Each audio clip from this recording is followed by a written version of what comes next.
Doctor प्रगति, एक final reminder message डाल दीजिए जितने जो साइंटिस्ट और फैकल्टी वाला जो ग्रुप है, कि सभी पार्टिसिपेंट्स ज्वाइन करें। विद इन 3 मिनट्स में हम लेक्चर स्टार्ट कर रहे हैं, ठीक है? Yes sir.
Pragati ji, I think 200 plus faculty ने ज्वाइन कर लिया है। 50% पार्टिसिपेंट्स आ गए हैं। रेस्ट 200 ज्वाइन करते रहेंगे। आप प्लीज स्टार्ट करिए, ठीक है?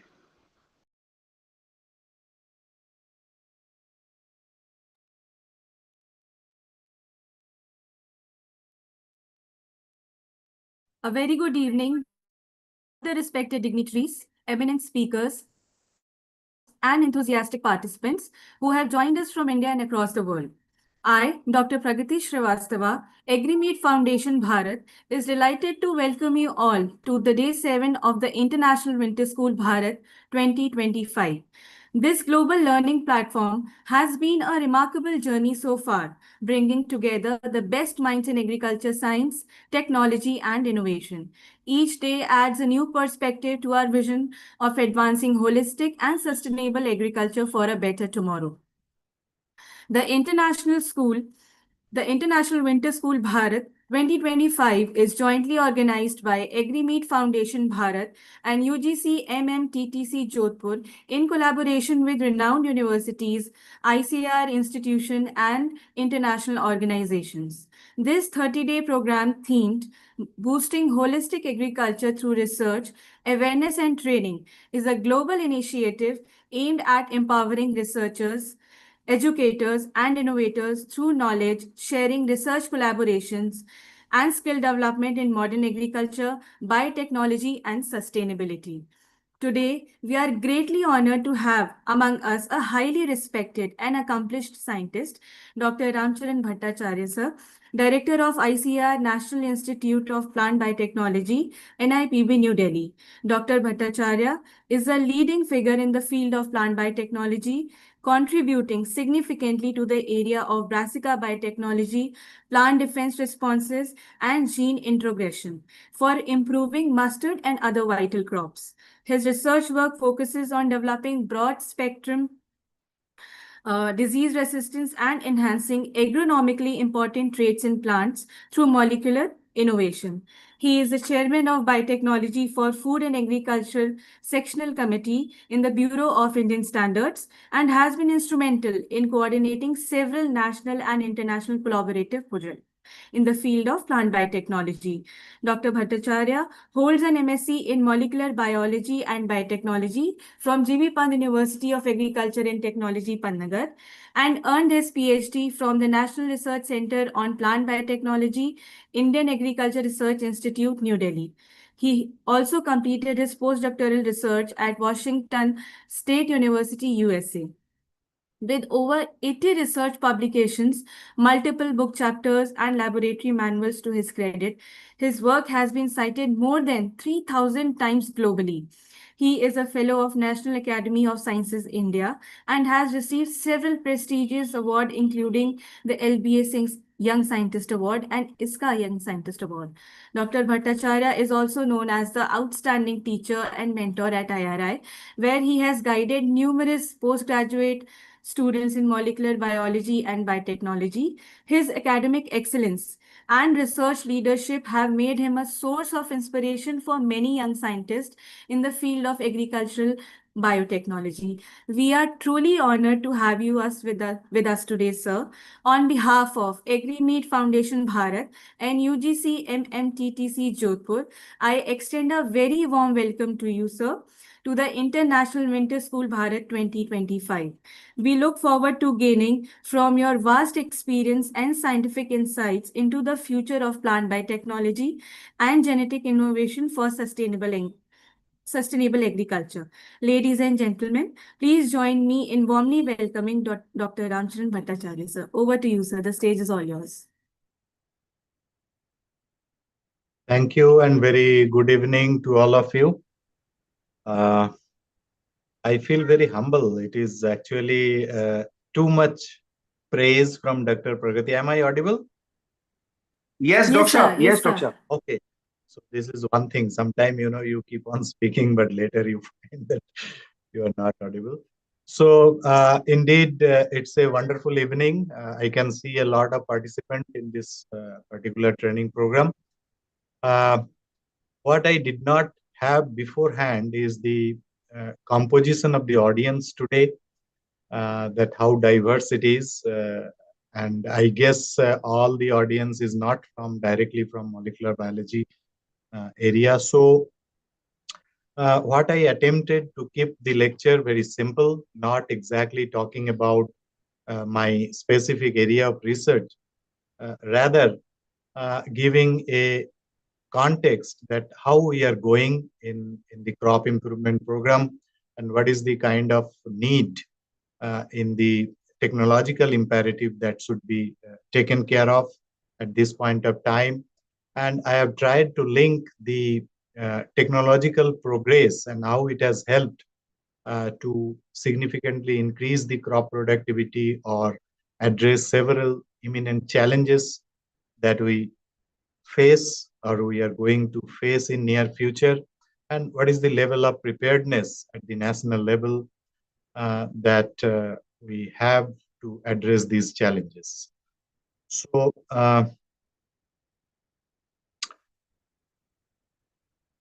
let me share my few slides that will help me to talk in this session. So is it fine? I think it is.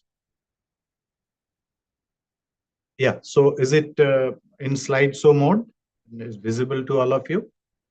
Yes, sir. Yes, sir.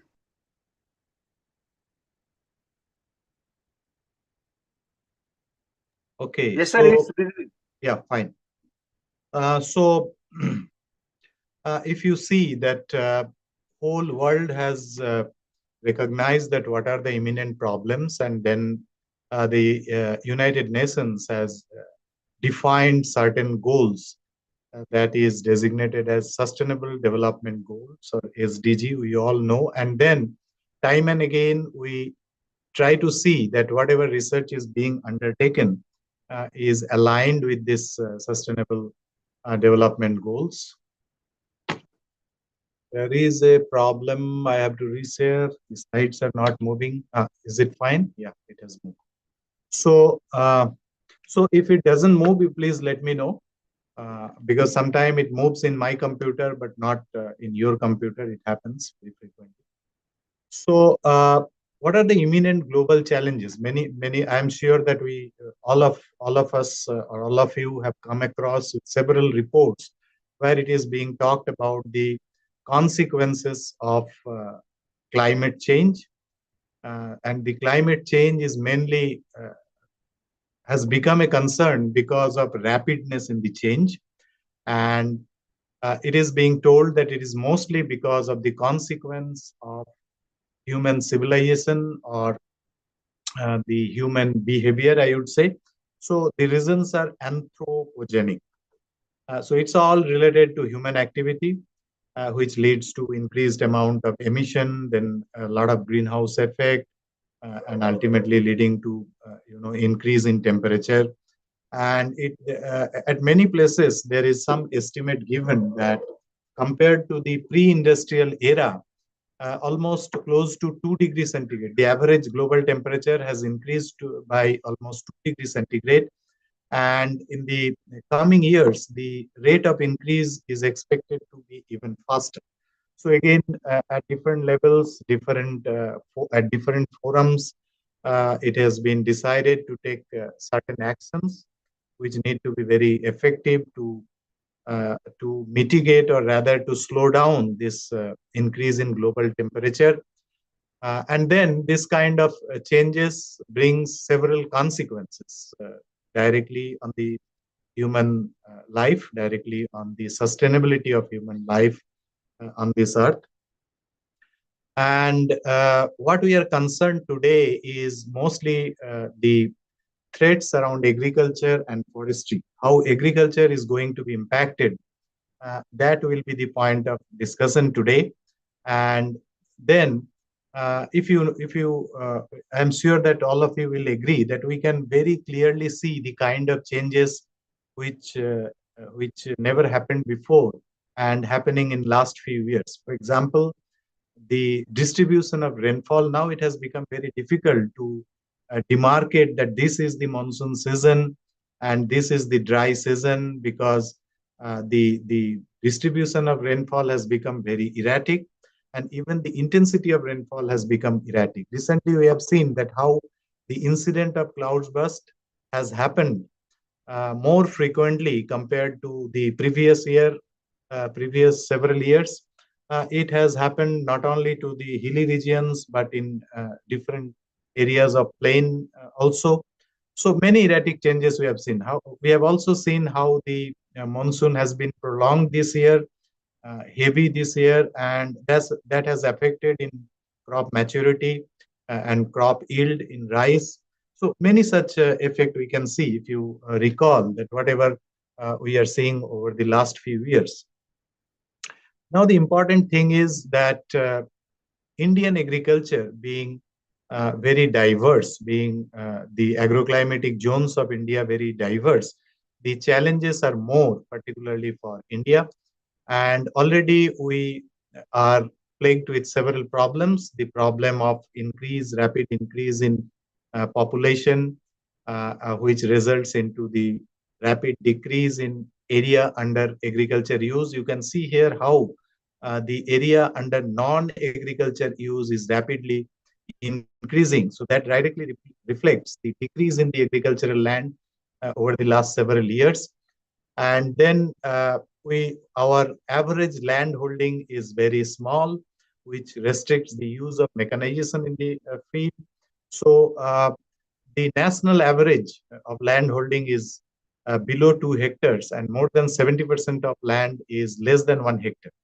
So that is another concern. The lands are distributed in small plots. Then because of diversity in the climatic condition, we encounter a variety of biotic and abiotic stresses. And again, there is a rapid increase in the racial change of those biotic stresses and intensity of the abiotic stresses. Then we depend heavily on rain. So it is mostly rain-fed agriculture. The farmers lack capital. Most of the farmers are not having large amount of capital to invest in their agriculture, wherever the high intensity agriculture demands high level of inputs. And ultimately it results in the low yield. All of them cumulatively results into the low yield. And in almost all the crops, if we see that our average yield is well below compared to the world average. So there is a huge scope to increase the productivity, and which also demands a lot of technological intervention in these areas.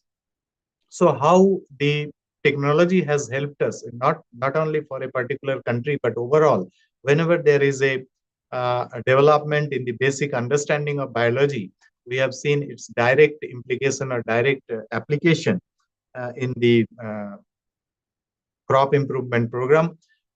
So this is a depiction just to put the major developments, or you can say the historical perspective in a sort of timeline. So it all started with the domestication of crops, where human being, they identified some of the plants suitable as a food crop, and then they started settling into agriculture, moving from their nomadic lives, settling into agriculture. And then the actual scientific intervention started with the discovery of the inheritance, the pattern of inheritance, what we call Mendel's law, the Mendel's principle of inversion. So that time we first understood that whatever feature or whatever traits we see in the plant, they are actually not random, but they are governed by certain rules, by certain principles. How they will inherit into the next generation is governed by certain rules. So if you understand the rule, you can predict the behavior of the next generation, and you can also engineer the next generation. You can manipulate the next generation in a desirable way. So that, in fact, gave birth of the discipline of plant breeding. So we started plant breeding. We started hybridizing plant, bringing the traits from different sources into the offspring, or converging traits through crossing, and developing improved varieties which are better in yield, which are better in combating various stresses. And a major breakthrough that gave us a quantum jump in the productivity is the adoption of hybrid breeding, where it is learned that when you cross two distant genotypes, your offspring become better than either of the parents. So that's called hybrid vigor. So you attain a lot of genetic gain through hybrid vigor. You get higher productivity. So the late 20s, we started hybrid breeding, and that is a significant breakthrough in the area of crop improvement. And even today, this hybrid breeding plays a very pivotal role in meeting the demand of agricultural productivity across the crops. But soon we understood that for any development, the fundamental requirement is the variability in the basal germplasms. If you have variability, then you can select the desired types. And then we learned that in addition to the existing variability that nature has given, we can create variability by the process of mutagenesis. So in 40s onwards, we learned to induce variability in a germplasm, that is the mutation breeding. However, mutation breeding suffered various disadvantages. It was not very much controlled, and it required a lot of uh, hard work and very, very rigorous selection or screening process that limited its popularity to be adopted across the crop improvement program. But the real intervention of scientific principles started through the discovery of genetic material in the beginning, early of 50s. We all know that James Watson and Francis Crick's model of DNA double helix. It was published in 1953, and following that, the 60s was the decade where a lot of understanding developed in terms of how genetic material works, how DNA governs the trait. So gene to protein and protein to trait, those basic understanding developed during the 60s, and parallelly, several laboratory methods also developed to engineer DNA. So we understood that a stretch of DNA is responsible for a particular trait. And then also we developed various methods to manipulate at the DNA level, to cut the piece of DNA, to join DNA to produce a chimeric molecule, and also to transfer DNA from one organism to another organism through a very specific method, what we call today as transformation. So transformation was first shown in bacteria, and then methods were developed for eukaryotic organism and for plant also. And it is another breakthrough when we learned that there is a bacteria called Agrobacterium, which can transfer DNA of our choice into the plant genome, and that led to the development of genetically modified organism. So in 1994, the first genetically modified organism, insect resistant cotton, was developed. That is again a breakthrough. And then from late 90s, we started developing markers at the DNA level. One of the drawback of the traditional plant breeding is the limited availability of markers, because if you try to follow a trait, if you try to screen a trait, essentially you depend on morphological markers, and these morphological markers are not always available for the whole array of trait. So then it becomes very difficult to screen a progeny, to select a progeny which is having a particular trait. So that was a limitation in plant breeding that was overcome by the development of molecular markers. And there are again several methods developed which helped us not to depend on morphological marker, but to develop marker at the DNA level. So basically, it is the behavior of a certain part of DNA in a particular reaction, say whether it is cleavage by restriction enzymes or whether it is amplification by PCR method. So we do and try to see the behavior of a particular piece of DNA, and then we correlate that specific behavior with a trait, and that is the principle how molecular marker works. And then down the lane, post 2000, a lot of development happened in the area of genome sequencing, developing genomics data, and then how to interpret them, how to put them together to understand the whole genetic architecture of a plant. And those all things led to the area of targeted breeding, where multiple modern tools are used cumulatively or in convergence to do breeding in a precise way. So it's an era of precision breeding. And then in 2010 onwards, or you can say in the last decade, we have seen that a breakthrough in the molecular biology techniques or DNA engineering techniques came through the methods of gene editing or genome editing. These methods offer us a way to introduce changes in a particular stretch of DNA to bring certain variability or to bring certain novel traits. And all these methods, whether it is transgenic approach or marker-assisted breeding or precision breeding through genomics or gene editing, all these methods equip a scientist to address the modern day challenges. The challenges remain eternal. The challenges of food security, because the population is ever increasing. The challenges of sustainability, because whenever we took advantage of high intensity agriculture through application of high level of inputs, it shows fatigue, and down the lane, it shows next generation problems. The problem of, like, say, nowadays we face the problem of soil degradation. We face the problem of developing resistance against protective chemicals, and so on. So the issue is the sustainability. And then the new dimension added into the crop improvement program is to improve nutritional value of the crops, because once a larger portion of the population afford the basic food, certainly they look for the nutritious food. So this is an added dimension in the crop improvement program, that it's not only food security anymore. We have to ensure nutritional security. Otherwise, the population will suffer several ailments related to lack of nutrition. However, to all this improvement, what we need at the basal level is the variability. So variability is the fundamental which supports, which sustains the natural evolution as well as man-made evolution. Man-made evolution means the process like domestication, where you identify and separate out some of the plants and grow them as crop plants.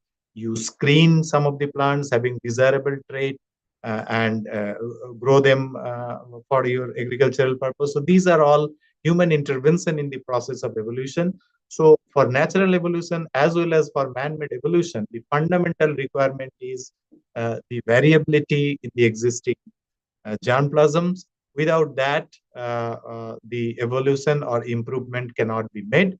And this evolution is then taken forward, or the requirement is fulfilled by utilizing this genetic variability either through selection or by employing various other methods. So now, what are the factors or forces that supports the natural variability? So natural variability is arising continuously, either through polyploidization of the genome or integration of new DNA elements into the genome, or mutation, spontaneous mutation. However, these processes that happens naturally, they are very slow. They are relatively slow. They take longer time. And when your demand is high, when the demand requires rapid improvement, you cannot depend solely on this slow process of getting new variability. So there is the need for technological intervention. So this technological intervention, if you now recall that technological intervention like tissue culture, transgenic technology, molecular marker technology, genome editing, genomics-based selection, all these technology, how they are helping? They are primarily helping in two ways. Number one, increasing the variability by giving access to the otherwise inaccessible pool of germplasm. For example, your variability that was utilizable in plant breeding was limited within the primary gene pool, or you can say within the same species or closely related species. However, the technological intervention has allowed us to take or to utilize the variability that are present in crop wild relatives, or variability that are present even beyond the plant kingdom. For example, transgenic technology allows us to use a gene of utility from any living organism. It could be bacteria, it could be fungus, it could be a distantly related plant which is not crossable. So theoretically, there is no barrier to transfer the gene from one organism to another organism. So technological intervention primarily helped us to redefine the basal variability, where now we count the species which are not crossable. They may be in the same genera, they may be closely, they may be wild species, and even the variability which are existing beyond the plant kingdom. So that is the technological intervention. We have also developed methods which allows for successful wide hybridization, which are normally not successful in hybridization process, but through tissue culture intervention, those hybridization are becoming successful. And then the transgenesis process allows to access gene across any organism. Even you can synthesize a synthetic gene if you know what is the protein sequence. If you know what has to be the nucleotide sequence, one can synthesize a synthetic gene and transfer into the desired organism or plants or crops. Then gene editing, it allows you to create new variability, which may not be even existing in the nature, but you make changes in the nucleotide, you get a new allele, and that allele may show a tremendous benefit. So those new alleles can be even created through the process of genome editing. So this is the kind of technological intervention that is helping us to make us, or to give us, a more holistic area, a grazing area, I would say, to bring the crop improvement in meeting the continuous increasing demand of the human civilization or human population. The first intervention, just to give you some idea, say molecular marker, how it has helped. As I was talking to you, that previous to molecular marker, we are solely dependent on morphological markers, where a visual characteristic is used to track a trait. For example, you see this is an example where the rust resistance is can be visualized through the tip necrosis. So, in a population of plants or in a progeny of variability, if you score based on this tip necrosis, you will be able to identify the resistant plants, and these which are resistant plants, which are governed by whatever gene, LR34 gene or whatever.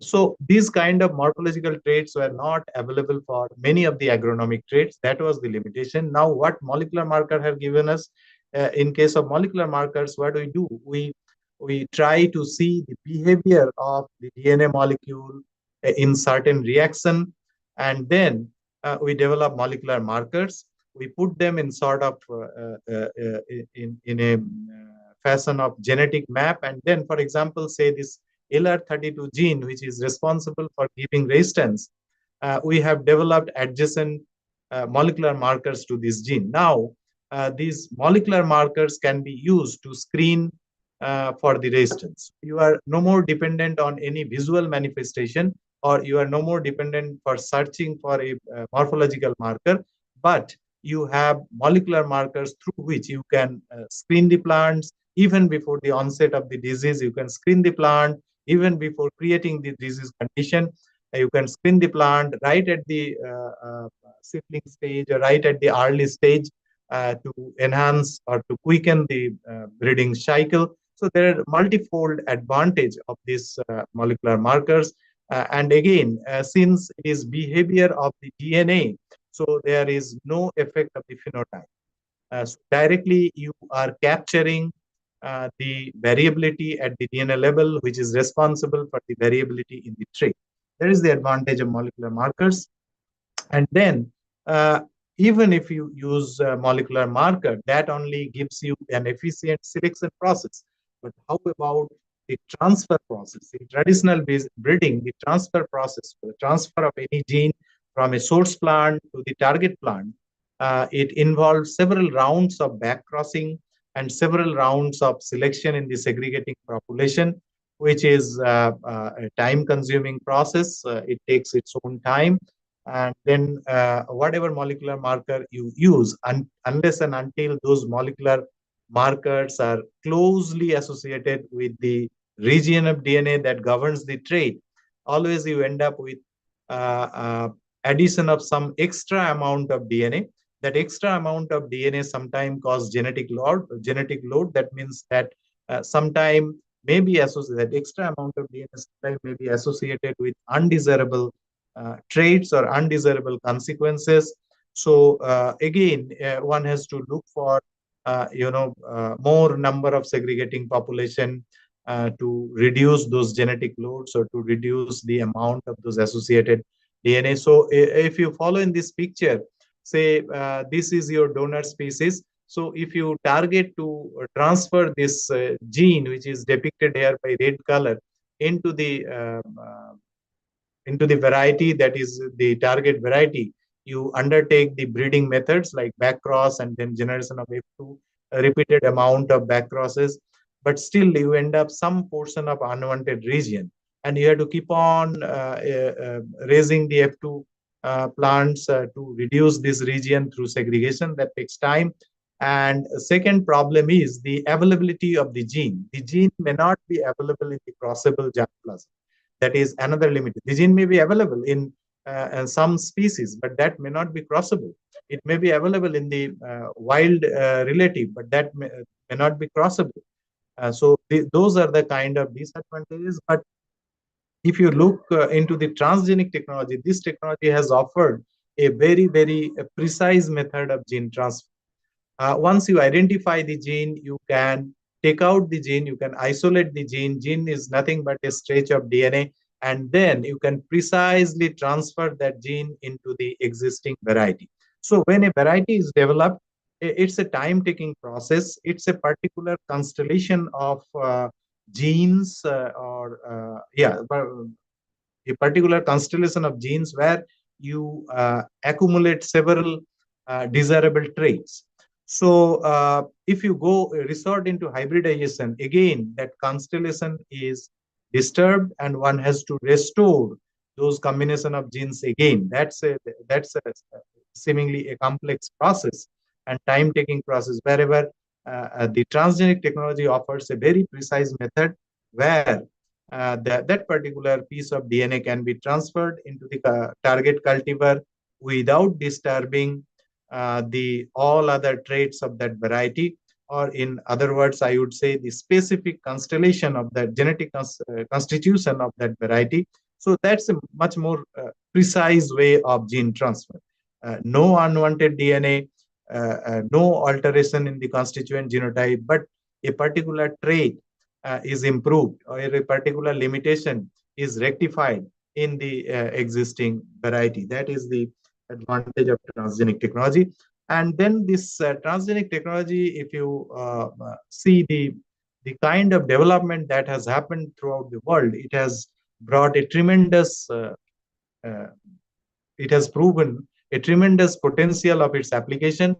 It has been shown that its impact in enhancing crop yield, its impact in breeding resistance or bringing resistance to either drought or salinity or flood, submergence, many kind of abiotic stresses.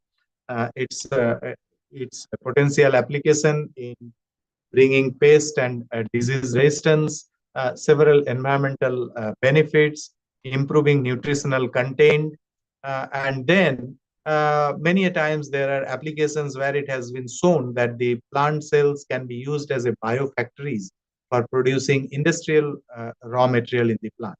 So there are multiple examples, several hundreds of examples that proves that this transgenic technology has tremendous potential for its application, depending on the need or case by case. And just to give you a very brief idea that how this technology works, so you have a bacteria called Agrobacterium, which is actually a soil bacteria. So you isolate the gene, clone that gene in a plasmid, put that plasmid inside that Agrobacterium cell, and when you create association or infect a plant cell with that Agrobacterium cell, this Agrobacterium cell has natural ability to transfer a piece of DNA into the plant genome, and then you apply several selection process and identify the desired plant where the gene has been transferred, and then take them forward for further evaluation for the trait, whether the trait has come. So that is the very simplistic view of the transgenic process. And again, there are other methods for gene transfer which can be used in genetic transformation process. And then, although I said that there are many examples of application of transgenic technology, but here I'll just take one or two examples to underscore that how a bigger problem can be resolved through transgenic technology in a much relatively quicker way. Take the example of the epidemic of papaya ring spot virus in Hawaiian papaya industry. So Hawaiian papaya industry in the year around 90s, beginning of 90s, 91, 92, all of a sudden there was a spreading of papaya ring spot virus, and then it affected the papaya plants across the cultivating area so much that there is a drastic reduction or crop damage happened. And you can see here in the right hand side table that after 94, how the yield declined very rapidly because of this virus problem.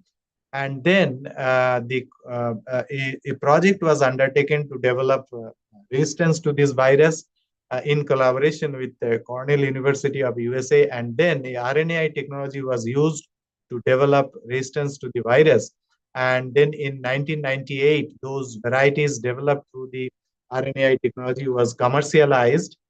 Genetically modified papaya plant was commercialized, and then again the yield was restored. So it saved the uh, uh, industry. Otherwise, it was devastating. And for most of the virus problem, you do not have any measures, crop protective measures to eliminate virus. You have to simply destroy the plant. That is the only way. So this is an example that how how a new technology helped us in saving the farmers, in saving the industry, Hawaiian papaya industry. Another very, very interesting example is the development of golden rice. I'm sure all of you might have heard about this, might have read about this, so I'm not going into uh, uh, talking in an elaborate way about this. But the interesting fact is, in this case, the it has been proved that it's not a single gene, but a complete pathway can be transferred through the genetic engineering process. And in developing this golden rice, this is nothing but a rice which is now enabled for the synthesis of beta carotene. So it it, cannot synthesize rice indigenously, do not have those genes to synthesize and accumulate beta carotene at a high level. But then by genetic engineering, only two genes have been incorporated, a phytoin synthase gene and a phytoin desaturase gene. And then this part of the pathway is introduced into the rice, which converts geranyl diphosphate into beta carotene. Beta carotene is the precursor for vitamin A.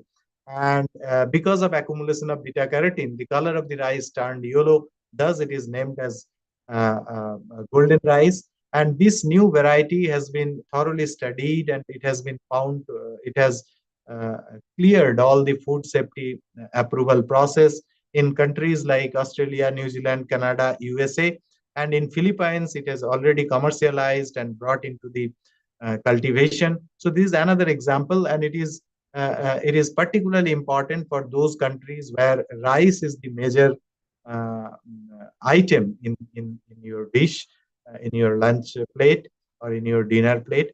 So the estimate says that a single bowl of golden rice can meet up to 50% of a child's daily vitamin A requirement.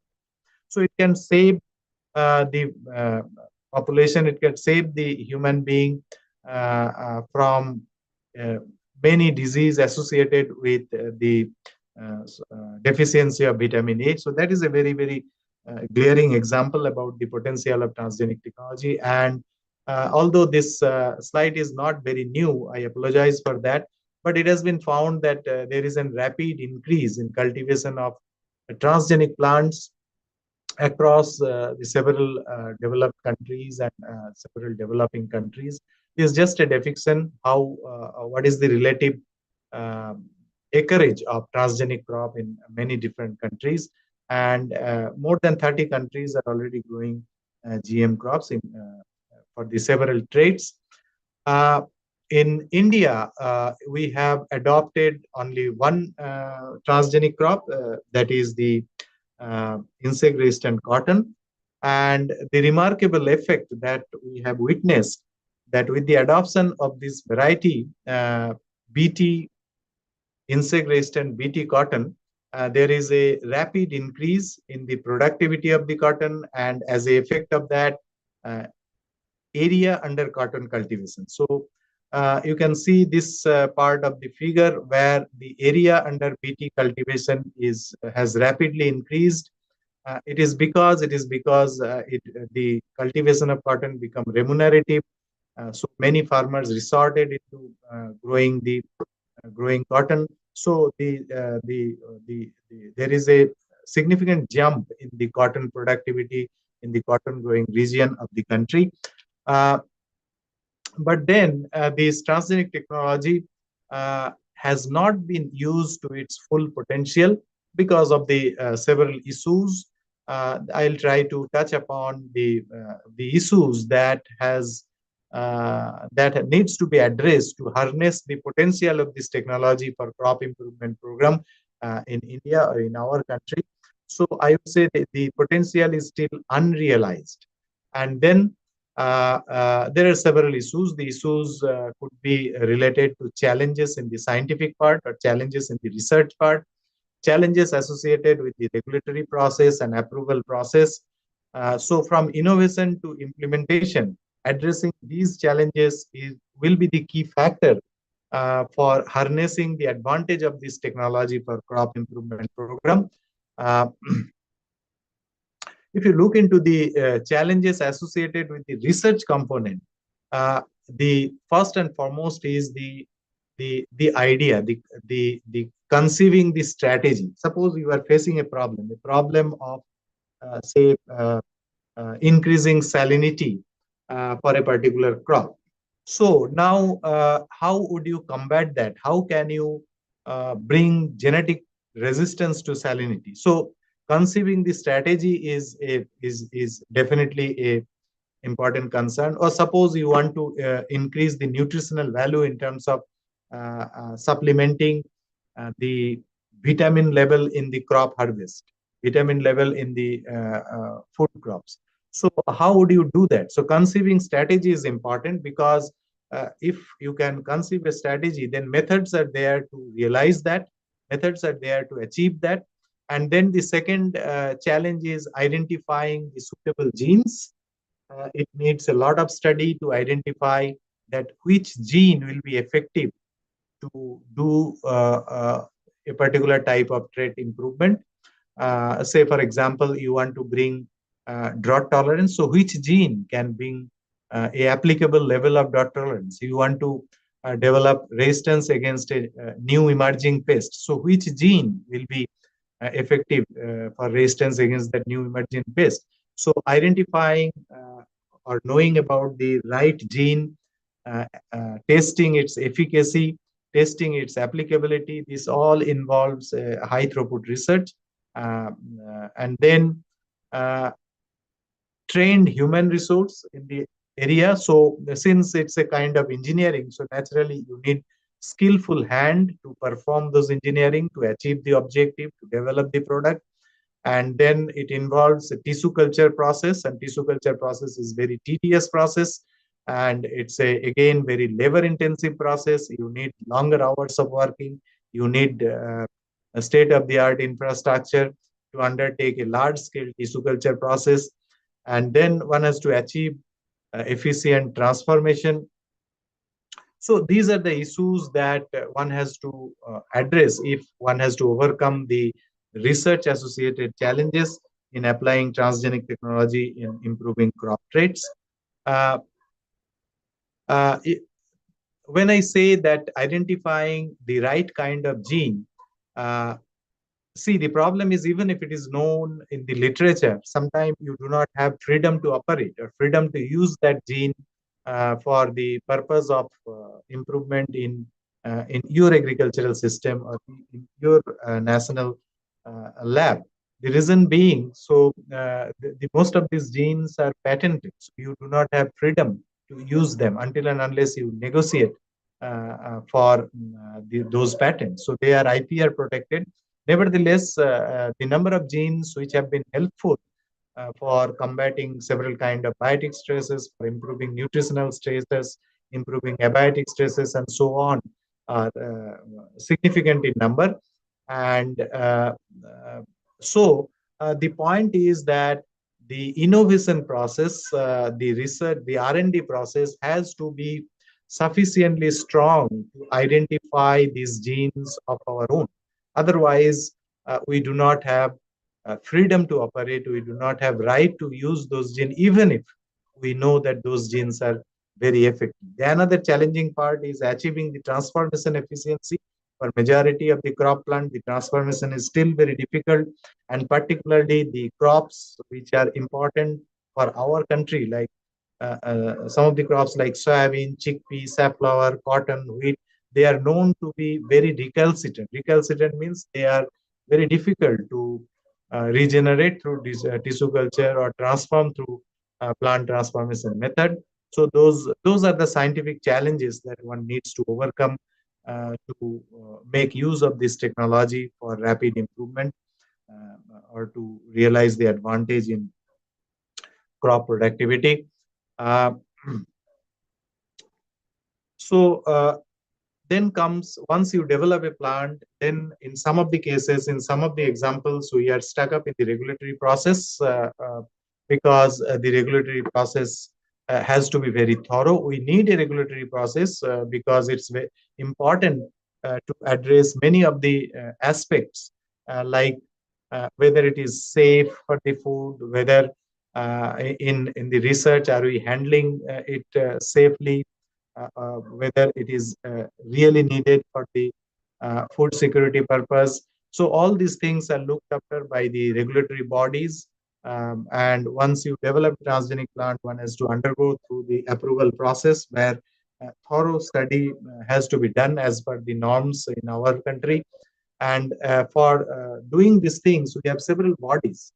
Uh, the uh, the uh, the The first thing is the Institutional Biosafety Committee, which is known as IBSC committee. They first look into the proper methods of developing or need of developing a particular transgenic crop. Then you have RCGM, Review Committee on Genetic Manipulation. The RCGM is with Department of Biotechnology. So they seek all the information, and then it is analyzed by the expert committees that what is the gain in trade that is achieved, what is the safety related aspects, whether those things has been studied or not. So after considering those studies, after analyzing all those data, undergoing a thorough review process, then the development or the case is submitted to the next level, that is GEAC, Genetic Engineering Appraisal Committee. And GEAC again examine all those things, and then they give the approval for release of that plant for cultivation in the field. So GESC is the authority to give clearance for the commercial cultivation of any transgenic crop. And then since agriculture is a state level, at state level also we have several committees which are associated in the permission process like SBCC, DLC, and so on. So it's a very elaborative regulatory process, and that takes care of all the thorough study of a genetically modified crops as per the norms that is followed in our country. So why this elaborative process? Why? Because many a times there are several doubts or there are several concerns in the public's mind, and they doubt these GM crops. And until and unless we make them aware, these doubts will never be cleared. So somebody has to really give awareness to the consumers that scientifically what it is, and is it something to fear or not to fear. Those awareness is needed so that one can analyze by themselves that what exactly is the transgenic crop. It should not be a kind of, just a word, a fearful word. That is not right. One has to understand. So, but then there are concerns which are raised many a times, the environmental concerns, health and safety issues, socio-economic concerns. So all these needs to be addressed by thorough testing, which is already there, a process to ensure thorough testing of these varieties, and then developing public awareness so that everybody understand the science behind it, behind any developments, and what exactly has been done. That is very, very important. And so several environmental concerns which needs to be addressed is that if one attempts to list down that what are the environmental concerns like that whether it will impact our ecosystem and biodiversity negatively, whether is there any risk of gene flow from the GM plant to the other plant or wild relative, then is it safe to consume? Is there any probability of allergy or any allergen can be caused by the GM crop? what is the long-term effect of this GM? So several questions have been asked at different platform which need to be addressed before it is accepted by the common people. But many a times it has been found that these concerns can be addressed by developing awareness. So lack of public awareness leads to lack of trust, because since it is something to do with science, so naturally every test can be done, everything can be explained, and then there is a proper structure in place, proper framework in place to ensure that uh, all those tests are done. So at some point of time, one can think that probably GM crops are more rigorously tested, and therefore, once certified, they can be considered even safer than a variety which is not tested so much but developed by just crossing, and then nobody knows that out of the outcome of the crossing, what are the negative things has already, I mean, unwantedly come in without knowing these things, is the one case. And then another case is you have done a small change in a very scientific way, just putting a stretch DNA, which can otherwise transferred by traditional crossing method. And then you have thoroughly tested if there is any major consequences of this change. So sometimes that is can be argued as much safer than a untested one. In Indian scenario, there are the good thing is there are several important transgenics that are in the pipeline or being considered. They are in the advanced stages level. Many of you might have heard about the GM mustard DMH11 developed by Delhi University. Then BT brinjal developed from two counters. One is by Maharashtra Hybrid Seed Company. Another is by this institute, National Institute of Plant Biotechnology, which licensed that transgenic BT brinjal to a company, Bijo Sital Research, to take it forward through all other approval process or testing, generating data related to food safety analysis, biosafety analysis. And then there is a transgenic of BT cotton, again developed by University of Delhi. And then many more are at the regulatory approval process or regulatory level trials. For example, GM potato developed by Central Potato Research Institute at Simla, transgenic PGNP resistant against pod borer developed by this institute, again National Institute for Plant Biotechnology, which is undergoing trial. Then transgenic chickpea for pod borer resistance, again through BT gene, developed by Assam Agricultural University, Jorhat. Uh, these are some of the things which are at regulatory level. Some of the case studies that we might have read at some point of time, that BT brinjal, it was approved by GSE in 2009, but then it was not released. It faced a moratorium due to public opposition. So if you see the development of BT brinjal, it all started in 2000 because BT technology was already proven technology at that point of time. So very fast transgenic variety was developed. So by the year 2009, the transgenic variety was developed, tested, all data was provided to GESE for review, and then GESE gave approval for commercial release of the BT brinjal plants. However, considering a public resistance, the Supreme Court put a moratorium that we need to analyze, we need to look into the testing further, and so it is still under consideration for commercial release. They are looking into, I mean, further review of the proposal is going on. Then another case is GM mustard, which is again was not allowed to release it, though it was approved by the GESE and RCGM at this after thorough review. It is still pending due to several legal challenges and concern over environmental impacts sought by several groups. So these are some of the products which are in the fag end of the development. They may be released in near future.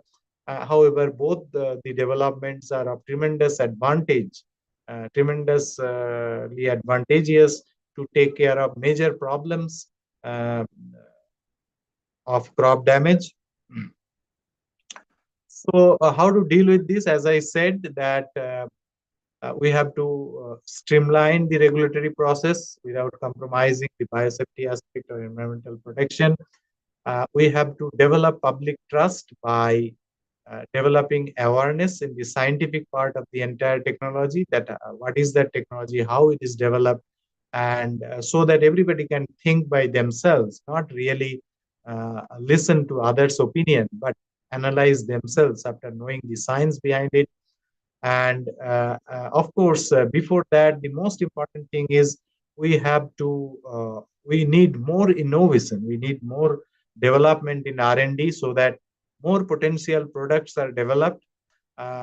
Many of the major problems are still plaguing our agriculture, inflicting a lot of damage, but we do not have solutions. So we have to find solutions which needs a lot of innovation in this technology in terms of finding effective genes isolated of our own, discovered of our own, so that we have freedom to operate. Uh, and then, of course, investment will be a very important in realizing these potentials of solving problem through transgenic technology or integrating the advantage of transgenic technology in our crop improvement program. But the one interesting thing is learning from the past in formulating the new regulatory process for the new technology, genome editing. You know that in genome editing, as I said, that in the beginning of this century, there are several methods that were innovated, that were discovered, which can do precise editing at the DNA level. And the benefit was tremendous. It has been shown again by several examples. Out of several methods that were described scientifically, the CRISPR-Cas method was the most popular because of its simplicity, because of its adaptability across the labs, because of the simple requirement, and it do not need much of sophistication. So any experimenter can use this technology. So because of all these reasons, out of all these method, CRISPR-Cas method has been more popular to be adopted. So just in brief, if you are interested, you can read it. There are no dearth of web resources to learn more about this technology. Just to tell you in brief how it is different from transgenic technology or how this technology works. In doing CRISPR-Cas mediated genome editing, a small piece of RNA is introduced into the plant genome along with a Cas9 enzyme. Cas9 is actually a nuclease enzyme. And so this Cas9 enzyme and this small RNA molecule, which is called guide RNA, once they are introduced inside a plant genome, then this guide RNA first scan the genome and try to find the sequence of homology. Once it finds a sequence of homology, it binds there, and that binding elicit a signal for the nuclease Cas9 enzyme. It goes and cleave at a particular point. So once the binding happens, there will be a cleavage, and you can see here how a double-stranded DNA break is cleaved. Now, once a double-stranded DNA break is cleaved, then the cell has mechanism to repair. The cell immediately undertakes, switch on its cellular mechanism to repair this cleavage.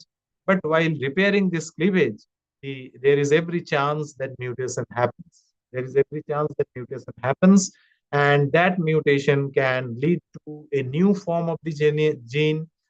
We say new allele. That mutation can lead to total structural disruption in the gene, we call null mutation. That means the gene becomes non-functional, and various kinds of changes. And then those changes you can bring at your desired gene or at your for the desired trait by dictating the sequence of this guide RNA. So whatever, which gene you want to target, the similar homology sequence is provided in this guide RNA. So that guide RNA goes and bind to that target gene and do all this process, cause mutation and create new allele or totally destroy the gene function and so on. So this is basically a kind of mutation, but in a targeted fashion. So mutation is natural. Mutation or DNA breakage and rejoining, all these things are happening in our cell. This is nothing new. So if you know that in our cell, continuously the breakage and repair is happening, continuously spontaneous mutation is happening. So it's all natural process. But what is the change here? The change here is you are doing it in a targeted fashion, whereas the random mutation is not in a targeted fashion. They are happening at a random process, creating random variability. Then nature select which are more fit to survive in a particular nature. So that is the evolution. So mutation is being created spontaneously, and the best fitted one are getting selected. But the criteria of nature selection and criteria of human selection is different. So if you entirely depend on those natural mutations, naturally your progress will not be up to the mark. You will be dependent on the arising of your desirable type by virtue of natural mutation, which is very, very slow. What we are doing here we are inducing mutation in a targeted fashion. So once this mutation is caused, so the cell will divide, and in the dividing cell or in the progeny, you can select a plant where all these elements to cause mutations are no more there. So you isolate a plant where only the mutation is there, but these machinery that you introduce to cause the mutation, they will not be there. So at that point of time, that plant has no way can be called transgenic because it is bearing a mutation, and mutation can happen in a natural way also. And therefore, considering the scientific background of this process, before I go into that, and you see the kind of tremendous improvement that can happen through this kind of experimental intervention. One of the very interesting example is in rice, where a cytochrome oxidase gene has been mutated to create a novel allele, and that allele has resulted developing that allele has resulted into increasing the grain number per panicle more than double. So the variety, or so the line which is named as Kamala, it's a mutant targeted mutant developed by targeted mutation of cytochrome oxidase gene, and it is developed in a very popular variety, Samba Masuri, which is a mega variety being cultivated across a large area of rice growing zone. And in this variety, after causing this mutation, what gain we have achieved? The grain number per panicle, it was 220 grains in the primary panicle, that has been increased to 485 grains. So you can see it is almost double, more than double. So that is the tremendous increase. Another very interesting example is the example of banana. In banana, the similar kind of change has been done. You see here in banana, the beta carotene is synthesized again from geranyl pyrophosphate. Beta carotene is synthesized from trans-lycopene. However, the sum of the trans-lycopene is diverted for the synthesis of lutein. Through this targeted mutation, this gene which caused the diversion of lycopene has been stopped. No diversion, so majority of substrate is now going towards beta carotene synthesis and beta carotene accumulation. And as I said, it's a pro-vitamin A. It's a precursor of vitamin A. So it will be enriched. It will be nutritionally enriched and supplementing vitamin A. And as a result, the banana turned into a golden color. So if you eat this banana, your vitamin is supplemented. That's a wonderful example.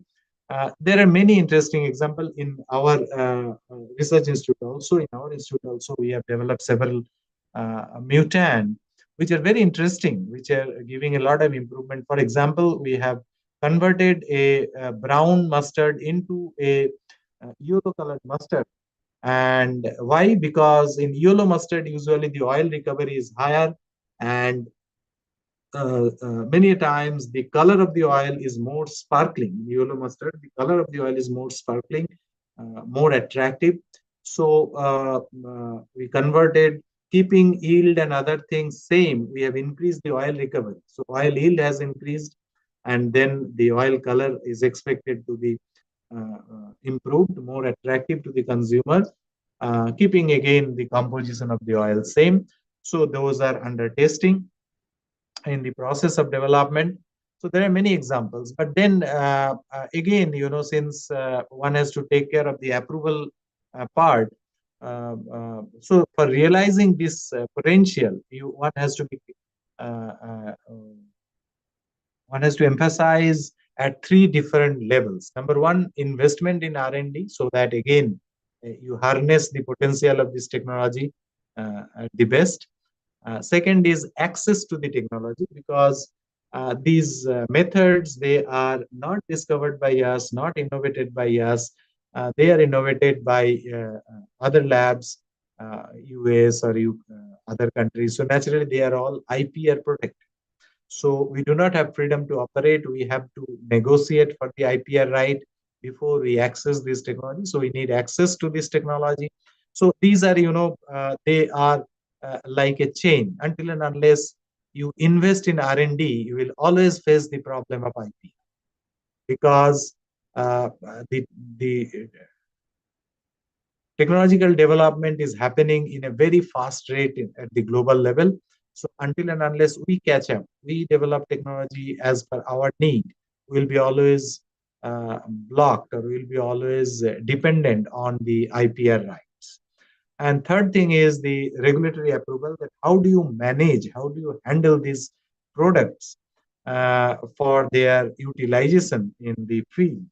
So the regulatory approval.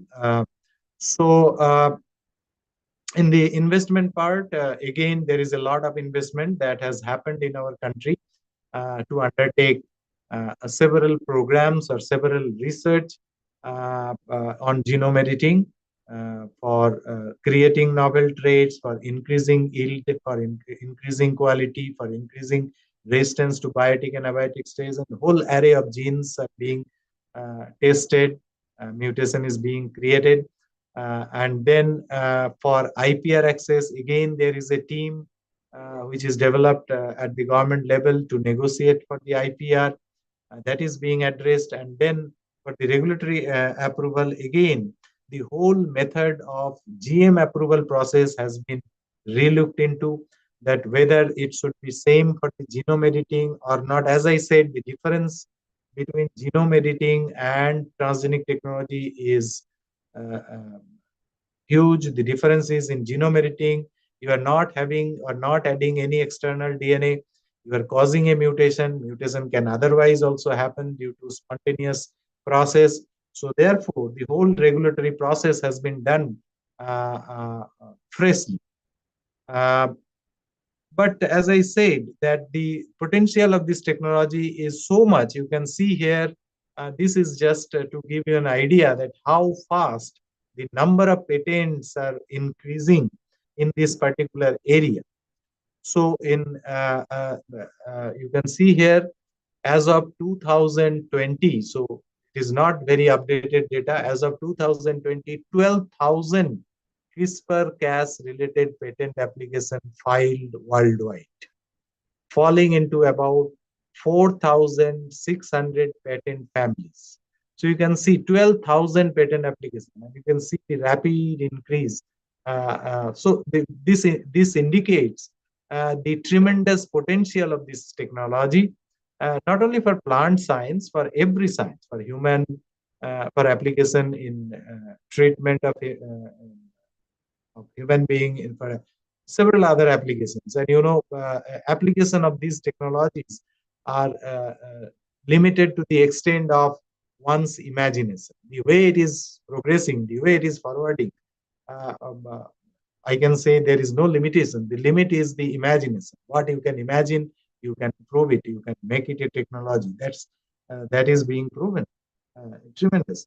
And then, in the regulatory aspect, the landmark achievement in our country is the uh, the the whole process or whole framework that has been set to handle the genome editing product. So a memorandum has been issued by the Ministry of Environment, Forest and Climate Change that the genome edited plants would not fall under the category of GM plants, genetically modified plants.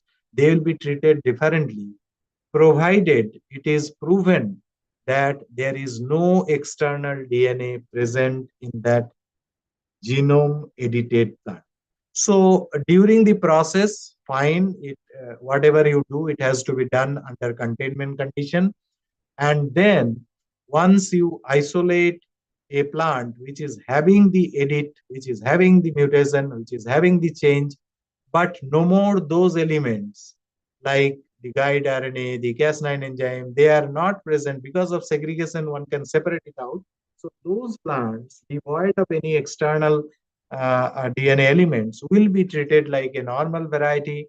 Once it is proven, they will be treated as a normal variety, and the trial will be undertaken. The trial for the trait will be undertaken in the normal process as it is done for the traditionally developed varieties. So the only condition is it will be considered as a non-GMO. It will be considered as a traditional variety only after it is proven that it is free from any exogenous DNA. And how to prove that is again very clearly defined. How to prove it that it is free from exogenous DNA. There is a stipulated protocol given in this memorandum. That's a very, very encouraging part. So it's not left into the gray area, but a clearly defined protocol to prove that it is free from any exogenous DNA, any genome edited product. For example, one thing is that one has to prove the absence of selection marker. So whatever marker you have used to select the genome edited plants, usually, it involves plant transformation process. So naturally, there will be antibiotic resistance as a selectable marker. So once the process is done, you in the segregating population, you identify a plant where these markers are not there. So absence of the selectable marker. Point number 2 is proved through PCR that there is no more exogenous DNA. Means whatever you have used, the guide RNA sequence, the Cas9 sequence, it is no more there. How do you prove? You prove by doing PCR and showing that there is no amplification happening. And while doing this PCR, it has to be done in an overlapping fashion. Means every part, every component that you are testing for has to be covered by repeated PCR in an overlapping manner. And number 3, in such PCR, you have to take proper control, at least 3 positive control. And again, it is thoroughly spelled out that what would be those 3 positive control. Control like a endogenous gene, then a segregant where the part of exogenous DNA is still present, and then a normal plant which has not undergone any changes or not subjected to any experiment. You spike it with those DNA elements that you have used during the experimental procedure. So various kind of control to ensure that your PCR result is correct, to interpret that there is no exogenous DNA. After this kind of thorough testing, once it is found to be free from exogenous DNA, it can go through the normal trial process to assess the advantage in trait that it has given. So in modern day, if there are few important things that is very important to bring the quantum change, to bring the significant change in Indian agriculture, is the latest technology is irrigation, because the scarcity of water is growing with the days more and more. So the latest any technology which can ensure the more efficient use of water in irrigation, that will be very, very important. The second important thing is precision improvement, precision breeding, I would say, precise improvement of variety, and improvement in terms of many new traits. For example, I said that nutritional supplement, it was not there in our breeding objective, but now it is there in our breeding objective. Then input use efficiency. We all the time we talk about the environmental pollution, the excess use of urea, the excess use of other fertilizers. So one has to engineer the plant to make it more efficient in terms of nitrogen use, in terms of phosphorus use, any fertilizer use, because that will help us to not only to reduce input cost, but also to reduce environmental pollution. And then another technology that is going to be very important is the genome editing, because this is going to give us new generation crop having novel traits, nutritional supplemented crops, precisely engineered crops for better nutrition use efficiency, reducing the input cost, or tailored for a particular marginal land. It may be tailored for a zone which is inflicted by a particular kind of problem, say a particular metal toxicity, or a issue of salinity, or issue of drought at a particular stage, or and so on. So targeted plant varieties and plant varieties for targeted area, and all these things are the important components to what we say precision agriculture. Precision agriculture we have to attain, because it is you all will agree to me that the land area is shrinking and problematic land is increasing. So precision agriculture is very, very important. So less input, more harvest, minimum use of input, maximum harvest. Those are the new dimension in the list of objectives of modern day agriculture, modern day crop improvement. And these things can be attained by some of the major technological breakthroughs which are pertaining to these areas that I am talking about, related to irrigation, related to more precision in input use, more efficiency in input use, and these things can be attained only by adoption of these new technologies. Otherwise, we'll always fall short. We'll always be only follower of the development happening around. We'll remain dependent on IPR issues if we don't become wise enough to understand the advantage of these technologies and adopt them quickly. So to meet the eternal demand for crop improvement, the technology has to play a big role. Thank you very much. I think I have exceeded the time. So, once you are into speaking, you forget to look at the watch. I thank you profusely for having your patience to listen to this talk. Thank you very much. Now, if you have anything to discuss, you may please raise. Thank you. बहुत ही self explanatory lecture था doctor साहब। इसके बावजूद भी यदि किसी को कोई डाउट है तो वो अनम्यूट करके 1 to 1 बात कर सकता है सर से। एडमिन आप प्लीज सबको म्यूट करने का परमिशन दीजिए। चैट बॉक्स में लिखने की बजाय आप डायरेक्ट 1 to 1 बात करिए सर से।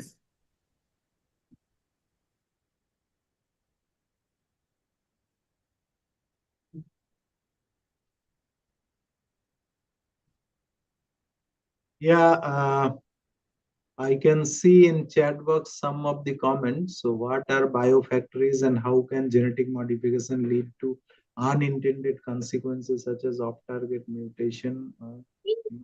Okay. Hello, so Yes. Okay. I'm Surekha, sir. Yeah, please. I have a question. If GM crops can potentially increase the yield and reduce pesticide use, what are the specific socioeconomic or ecological reasons that make India cautious about their large-scale usage or adoption in the GM crops, GM seeds? Yeah. So, Dr. Surekha, it's a very, very pertinent question.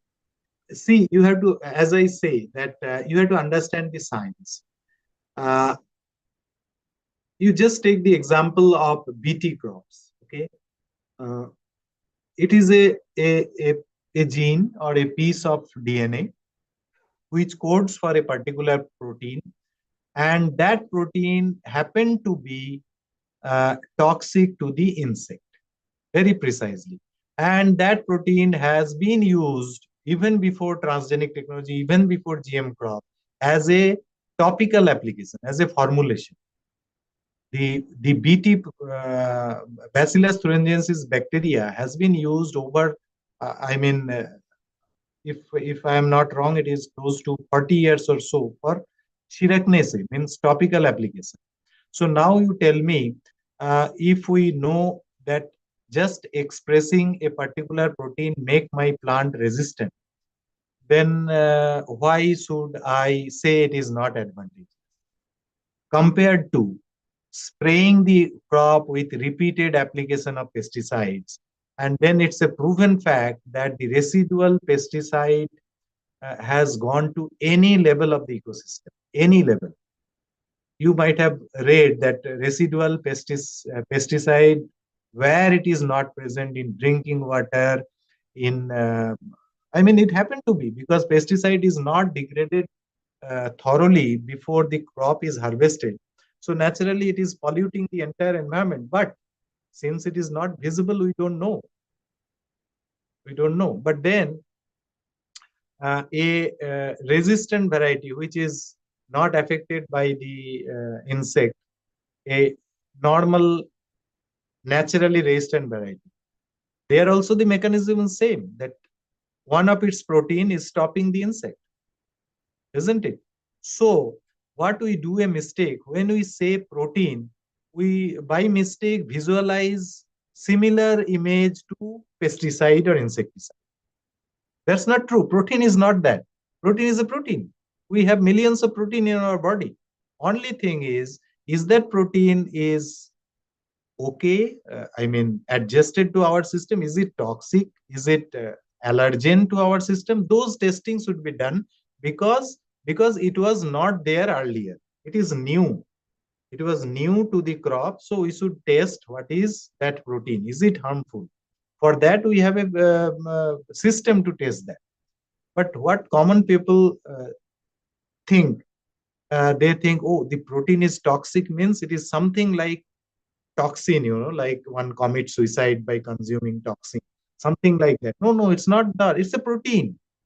It's a protein. It's not, but one has to test that it is not harmful, not toxic, not allergenic to us. That's applicable for any protein, whatever you consume. Suppose I am allergenic to mushroom. So if I consume mushroom, it will not be good at all.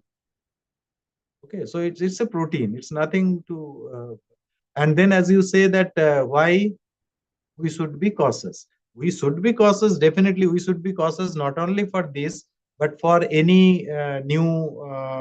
I would say any new product we have to be cautious, because if we have a machinery to check the biosafety, to check the food safety aspects, well developed in our country, why not? We should have a very strong regulatory system, or strong safety analysis system, or food safety analysis system for each and everything. Because nowadays it has come. Earlier it was not there. It was fine. But now we have developed in science. We have progressed in science. We should check food safety of each and every aspect. Not only this, but each and every food should be thoroughly tested, because we have machinery now. Earlier it was not there, fine, but now we have machinery. Okay. Am I able to answer, or you have some more points? biosafety implication. What are biofactories? Somebody has asked. Who has asked biofactories? Are you there?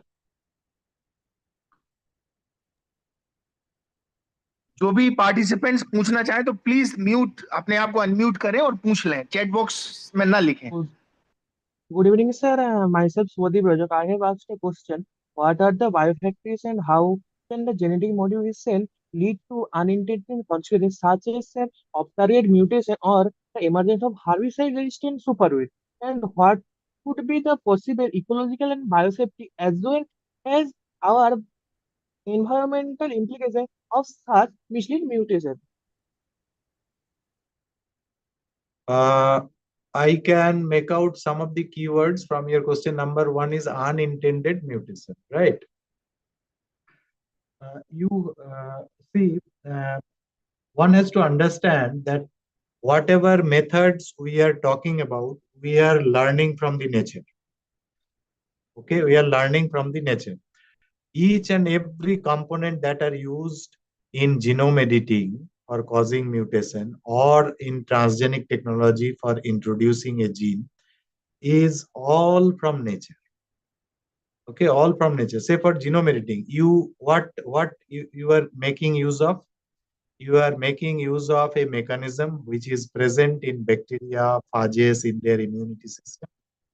What you are making use of? You are making use of your DNA repair mechanism that is already there in your everybody's body, every cell, in each and every cell, because by virtue of that, we are surviving mutations, we are repairing mutations. And a mutation per se is happening spontaneously. The only difference is you are doing it in a targeted fashion. You are doing it in a targeted fashion, and that itself is the answer to say that why there won't be any off-target effect. Because you are controlling it. You are using a very, very specific or specificity at all levels to ensure that there is no question of off-target mutation. Number one. Number two, if you develop a product, you do a sequencing of the entire genome to make sure that there is no unwanted off-target mutation happening. So what else can be better than spontaneous mutation, which is continuously happening and they go undetected? So when we are causing mutation, we are ensuring it is very specific. And then if it leads to a product, we are thoroughly testing the product to ensure at this DNA sequence level, because now we have methods. As I say, पहले जो था वो था, whatever it was earlier days, that's a different, but now we have methods. Now we can even sequence the entire genome to see that is there any unwanted change has happened. Okay, is that fine? Yes, sir, that would be fine. Yeah. Thank you.